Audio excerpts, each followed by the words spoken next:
அருட்பெரும் ஜோதி தனிப்பெரும் கருணை ஒன்றென இரண்டென ஒன்றிரண்டெனிவே அன்றென விளங்கிய అరుట్పెరుంజోతి.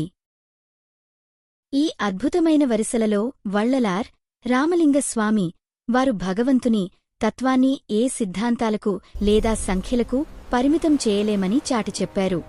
దీని అంతరార్థం సిద్ధాంతాలకు అతీతం, లోకంలో దేవుడు ఒక్కడేనని, అద్వైతం, ఇద్దరని, ద్వైతం లేదా ఒకటిరెండుల కలయిక అని, విశిష్టాద్వైతం అనేక వాదనలు ఉన్నాయి.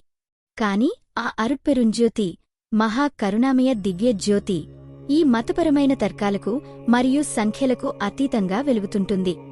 దేహంలో దైవత్వం, పిండం ఈ జ్యోతి కేవలం బయట ఎక్కడో లేదు. ఇది మన శరీరంలోని ఆత్మ చిత్తనువులో వెలుగుకు వెలుగుగా దాగి ఉంది. మనలోని ప్రాణవాయువు మరియు మనస్సు ద్వారా ఈ శక్తి నిరంతరం వ్యక్తమవుతూ ఉంటుంది. భగవంతుడు అనేవాడు ఒక పరిధిలో బంధించబడేవాడు కాదు. రూప అరూప రహస్యం. భక్తుల జ్ఞాన స్థాయిని బట్టి ఆయన రూపముగా మురుగన్, శివుడు, విష్ణువు, ఆ రూపముగా చిదంబర రహస్యం లేదా రూపముగా శివలింగం దర్శనమిస్తారు.